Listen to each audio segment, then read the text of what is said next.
মানুষ যেদিকে গরমে সেদ্ধ হয়ে হাঁসফাঁস করছে আর উনি ওনার তালেই রয়েছে।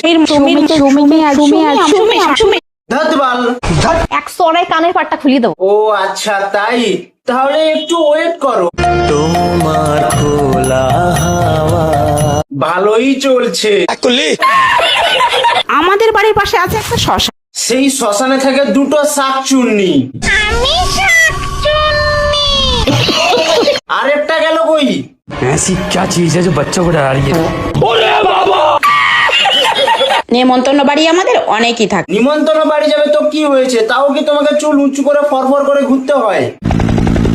আরে শালা, বলছি কি সুমি, তোর মাকে একটা মেলা থেকে হেলিকপ্টার এনে দিস। সুমি কিনে দিয়েছে আমাদের তিনটে এস। জানি তো, তাই তো তুমি ওই নামটাকে নিয়ে প্রতিদিন বিছলি বিছলি ছড়া বলতে থাকো।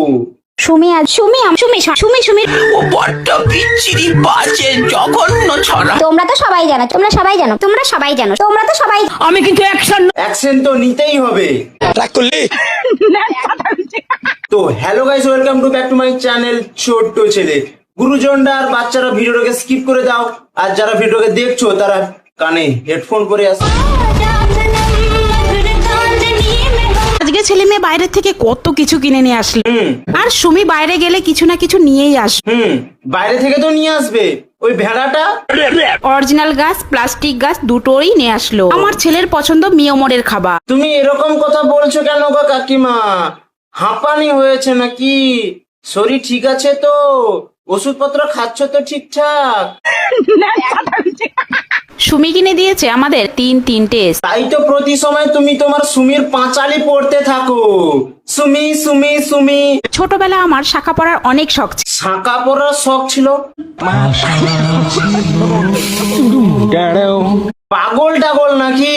পাগল। ভাগ্যিস শাঁখা পড়ার শখটা ছিল, সিঁদুর পরার শখটা হয়নি।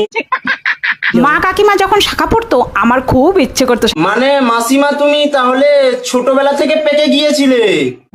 তখন আমি ভাবতাম বিয়ের পরে আমি অনেক শাখা কিন। তো ভাই এটা কি ধরনের কন্টেন্ট? তের লেওড়া। এই বয়সে আমি এরকম ড্রেস কেন পরে? চুলকানি উঠেছিল তাই। ভালো করে বিটেক্স লাগাও, তাহলে ঠিক হবে। दांत खाज खुजली से छुटकारा। এরকম ড্রেস কোনোদিনও পরিনি, পরতেও আমি চাই। তাহলে পরেছো কি করতে? আমাদের দেখাতে? পরেছো ঠিক আছে, কিন্তু এত গর্ব করে বলার কি আছে? হঠাৎ সুমির বন্ধু বান্ধবী আমাদের বাড়িতে এলো। হঠাৎ করে চলে এলো মানে? ওরা তো এখানেই পড়ে থাকে।